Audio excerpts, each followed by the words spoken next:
Je pense qu'aujourd'hui, on est vraiment à un point de basculement.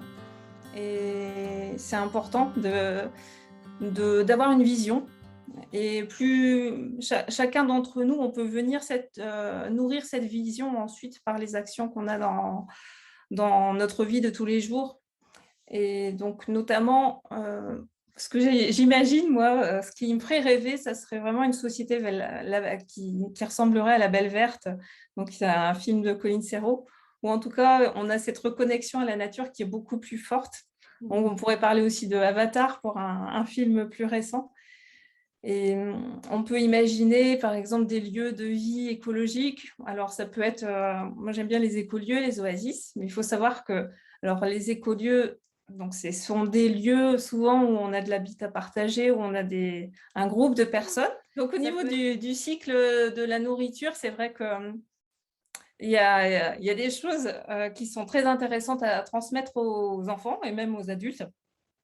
Donc, c'est refaire un peu le lien parce que quelquefois, surtout quand on est citadin, ou en fonction de, on va dire, sa vie et puis de ce qu'on a vécu quand on était petit, on n'a pas forcément le lien, on va dire, de tout ce qui se passe avant que ça arrive dans l'assiette.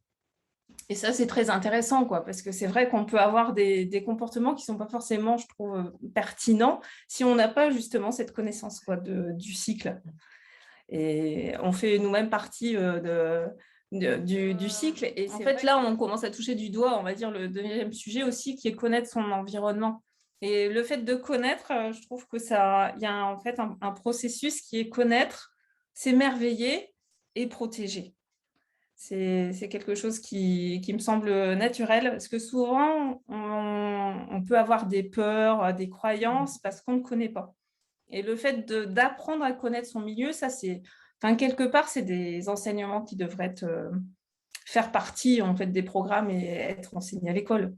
Mais tout le monde devrait connaître les plantes sauvages autour de chez lui, apprendre à reconnaître des pissenlits, des orties. Je pense que connaître son environnement, c'est utile dans le sens où ça vient venir nourrir notre souveraineté, on va dire, qu'on est un peu plus autonome, plus résilient. Et puis, ça vient aussi le fait que ça nous soit utile aussi, outre l'émerveillement, ça vient d'autant plus conforter notre relation et puis, on va dire, faire qu'on va protéger l'environnement. Donc, c'est les deux. C'est vrai que pour venir nourrir la vision de demain, je pense que c'est important. On est dans une société qui est fragile. Hein. On a pu en avoir les démonstrations et quelque part être plus résilient, plus autonome. Cette connaissance en fait de son milieu vient en fait nous réconforter parce qu'on est plus autonome. On est capable aussi de soigner pas mal de petits bobos soi-même.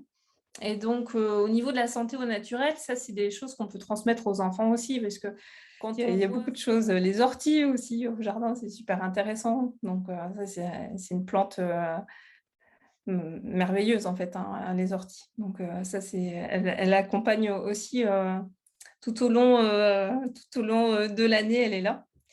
Et Oui, puis, c'est ça, à condition de connaître, parce que moi, si j'ai de l'ortie dans mon jardin, la première chose que je vais faire, c'est effectivement l'enlever ou…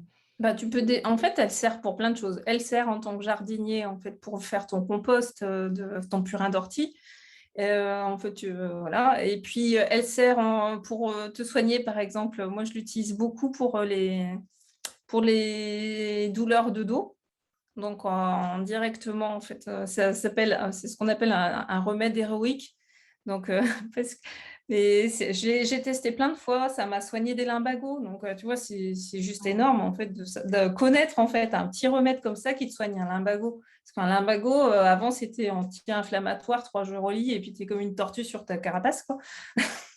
Et là, en fait, je vais chercher un peu d'ortie, je me la passe ou je la fais passer dans mon dos, en fait, et puis à la zone où j'ai mal, et puis j'en fais trois flagellations par jour, enfin flagellations entre guillemets, ou si j'ai le cou coincé, tu vois, souvent quand on travaille sur ordinateur, on a le cou ici, les trapèzes là qui sont bien rigides, donc je me passe directement moi-même un peu d'ortie. Et l'ortie urticant? Oui, en fait, les épines, en fait, les petits piquants vont se casser, vont injecter de l'acide formique et ça va venir activer la microcirculation.